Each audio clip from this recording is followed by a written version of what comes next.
ఈరోజు కార్తీక మాసం మొదటి సోమవారం. వశిష్ఠుల వారు జనక మహారాజుతో ఇలా చెప్పుచున్నారు.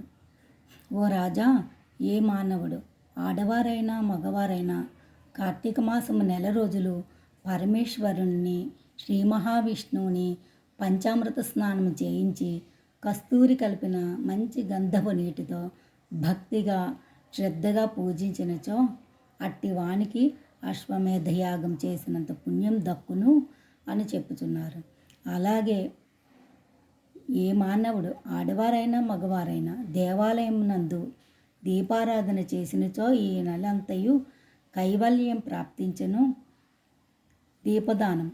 దీపదానము పైడిపత్తిని మనమే స్వయంగా తీసి శుభ్రం చేసుకొని ఒత్తులు చేసుకొని వరిపిండితో కానీ గోధుమ పిండితో కానీ ప్రమిదం చేసుకోవాలి.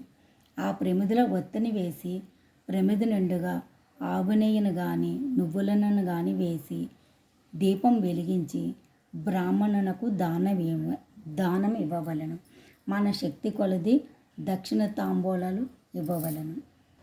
దక్షిణ తాంబూలం మన శక్తి కొలది ఈ ప్రకారంగా కార్తీక మాసం అంతయు ప్రతిదినం చేసి ఆఖరి రోజున వెండి ప్రమిదను చేయించుకొని బంగారం ఒత్తి వేసి దానమిచ్చిన మంచిదే. మన శక్తి కొలది బ్రాహ్మణులు వారు తీసుకొని మన చేత ఒక శ్లోకం చెప్పిస్తారు. ఆ శ్లోకం ఏంటంటే దాని అర్థము అన్ని విధాలుగా మనకు సుఖ సంపదలు ఇచ్చినదియు అనేసి శాంతి కలుగునని బ్రాహ్మణుల వారు దీపదానం తీసుకుంటారు. వారికి దీపదానం అయిన తర్వాత సమారాధన చేయవలను. మన శక్తి లేని ఎడల 10 మంది బ్రాహ్మణులకు భోజనము దక్షిణము తాంబూలం ఇవ్వవలను. ఈ విధముగా పురుషుని కానీ స్త్రీ కానీ ఏ ఒక్కను చేసినా సిరి సంపదలు విద్యాభివృద్ధులు ఆయుర్వృద్ధి కలుగును, సుఖముగా ఉందురు. బంగారం వెండి ప్రమిద ఇవ్వలేకపోయినా వరిపిండితో దీపం చేసి అందులో ఆవు నెయ్యి పోసి వత్తిని వెలిగించి దీపం ఇచ్చిన దానం మనకి మంచి కలుగుతుంది. దీని కొరకు ఒక కథ చెప్తున్నారు వశిష్ఠుల వారు. పూర్వము ద్రవిడ దేశమని ఒక గ్రామం ఉంది. ఆ గ్రామంలో ఒక స్త్రీ ఉన్నది. ఆమెకు పెండ్లి అయిన కొద్ది కాలమునకే భర్త చనిపోయారు. సంతానం లేదు. ఆఖరికి బంధువులు కూడా లేరు. ఇంకేం చేస్తుంది ఆమె? అందుకే ఆమె ఇతరుల ఇండ్లకు దాసీ పని చేసుకొని అక్కడే భుజించి ఒకవేళ వారు సంతోషంతో ఏమైనా వస్తువులు ఇచ్చినా ఆ వస్తువును ఇతరులకు హెచ్చు ధరకు అమ్ముకొని చించు. ఆ విధముగా తన వద్ద కొంత సొమ్మును పోగు చేసుకొని ఆ సొమ్మును వడ్డీలకు ఇచ్చి మరింత డబ్బును కూడబెట్టుకొని దొంగించిన వస్తువులను తక్కువ ధరకు కొని ఇతరులకు ఎక్కువ ధరకు అమ్ముకొనుచుండు. సొమ్ము కూడబెట్టుకొని చుండుచు ఈ విధముగా కూడబెట్టిన ధనమును వడ్డీలకు ఇస్తూ శ్రీమంతుల ఇండ్లలో దాసీ పనులు చేస్తూ తన మాటలతో వారిని మంచి చేసుకొని జీవించుచుండును. ఎంత సంపాదించినానేమి ఆమె ఒక్క దినము కూడా ఉపవాసము కానీ దేవుని మనసారా ధ్యానించలేదు. ఆవిడకి అసలు తెలియదు ధ్యానం చేయడం కూడా.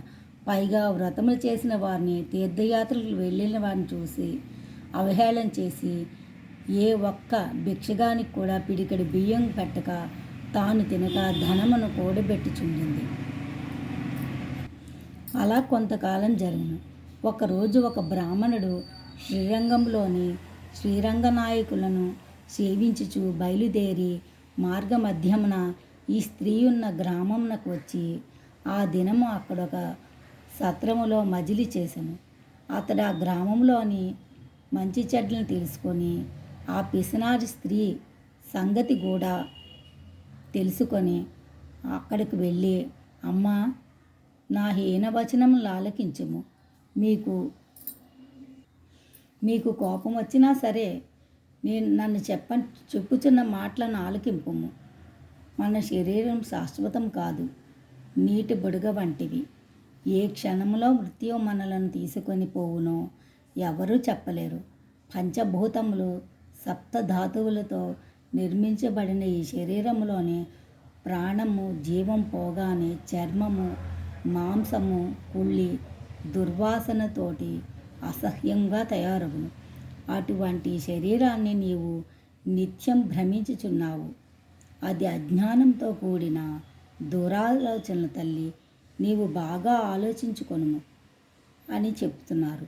అగ్నిని చూచి మిడత దానిని తినేద్దామని భ్రమించి దగ్గరకు వెళ్ళి భస్మమగుచున్నది. అటులనే మానవుడు కూడా ఈ తనువు శాశ్వతమని నమ్మి అంధకారములో పడి నశించుచున్నాడు.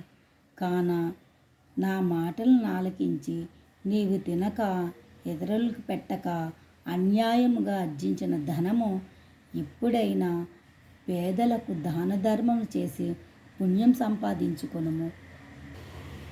సంపాదించుకోనమని ప్రతిదినము ఆ శ్రీమన్నారాయణ స్మరించి వ్రతాధికములు చేసి మోక్షము నొందుము. నీ పాప పరిహార్థముగా వచ్చే కార్తీక మాసం అంతయు ప్రాతకాలము నదీ స్నానం ఆచరించి దానములు చేసి బ్రాహ్మణులకు భోజనం పెట్టినచో వచ్చే జన్మలో నీవు పుణ్యవతివై సకల సౌభాగ్యములు పొందగలవని ఉపదేశమిచ్చాను. ఆ వితంతువురాలు బ్రాహ్మణ మాటలకు చెప్పిన మాటలకు తన్మయరాలయ్యి మనసు మార్చుకొని నాటి నుండి దాన ధర్మాలు చేయుచు కార్తీక మాస వ్రతము ఆచరించి జన్మ రాహిత్యమై మోక్షము నొందును. కావున కార్తీక మాస వ్రతము అత్యంత మహత్యమైనది. కార్తీక మాస వ్రతములో అత్యంత మహత్యం ఉన్నది అని బోధించారు ఆ స్త్రీకి. బ్రాహ్మణుడు ఆ స్త్రీకి కార్తీక మాస వ్రతము మహత్యమున్నదని బోధించారు.